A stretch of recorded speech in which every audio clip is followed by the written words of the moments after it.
Okay, well, my family, not Levantine, my grandfather was a carpet dyer in Yorkshire, and he got the chance to go to work for the Oriental carpet manufacturers as a carpet dyer in 1920. He'd been married a few years actually. Sorry. Francis, can you speak up? Sorry. Okay. So he set off with his wife, and they fairly soon, there was the fire, of course, in the war, where they retreated rapidly, but in fact were invited to go back again in 1923. So my grandfather went back to have a look and decided everything was fine. So they returned to Bornova, or Bornova as it was called then, and stayed there until 1934. And my grandfather was also a photographer, an amateur photographer. So eventually I inherited, about 6 years ago really, an awful lot of photographs, some of Bornova in 1920s, early 20s, a few in the later 20s, and then a few into the 30s. And then when they went back on holiday in 1950, this is one of the 2 albums taken in that area in 1950. My mother never went back. She was born there and lived there until her teens. She never went back, and I don't know why. My husband and I decided it would be nice to go and have a look and see what there was.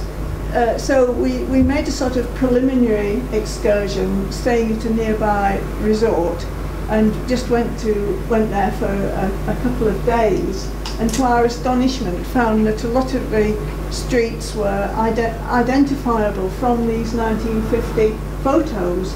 And so then I decided I'd like to try and find out where my family had lived. By this stage I was in touch with Clegg and in touch with Mark Giraud and the Giraud family. And in fact my grandparents had stayed with them when they went back in 1950, and that's one of the houses that's been pulled down. So I hadn't realised that the streets were all numbered now, whereas before they had names. Yes, and there's been quite a lot of work done on some of the houses there. Many were bulldozed, and the university took some over. And but there's still quite a few left, some still with private families. And my family didn't live in, they lived in 3 separate houses, but they weren't terribly grand ones. The first one, I think, was near the Catholic church at St Mary's, I can't remember the name of it offhand, but I think that area was flattened and turned into a big public area.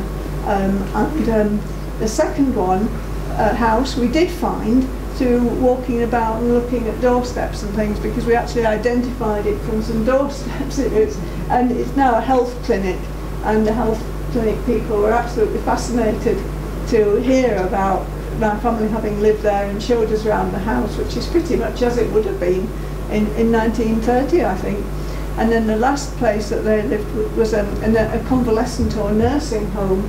And we found out which modern street I had the address of the old street, which it was, and that's been bulldozed as well.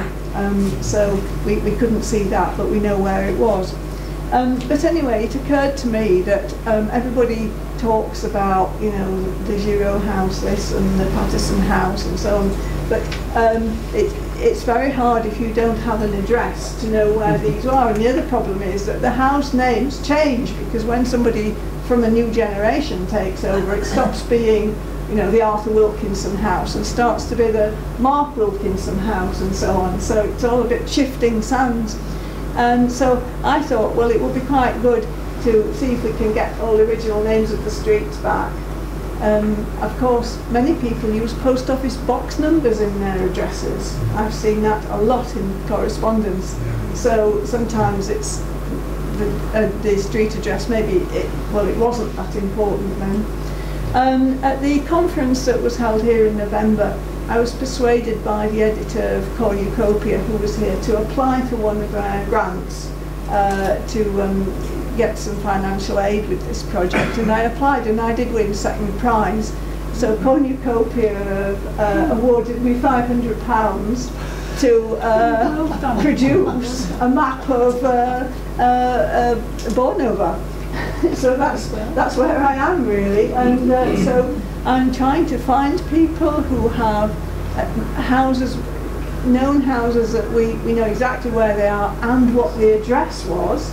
I'm looking for maps. I'm looking at old postcards which have street names on, often in French.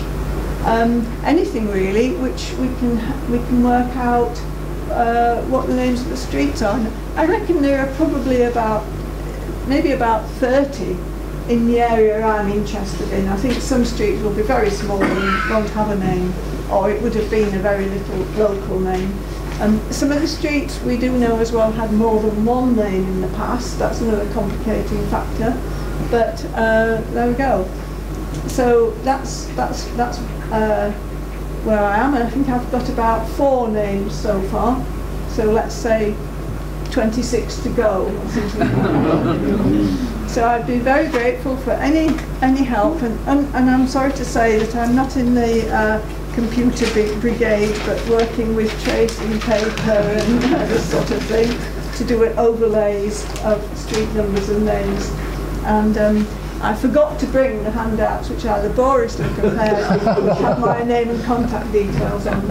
But in fact, Craig kindly put a little advert on the newsletter explaining about the project, and my name and contact details are on there, but I'll be happy to give somebody those details if necessary, or to take your details as well if you can help.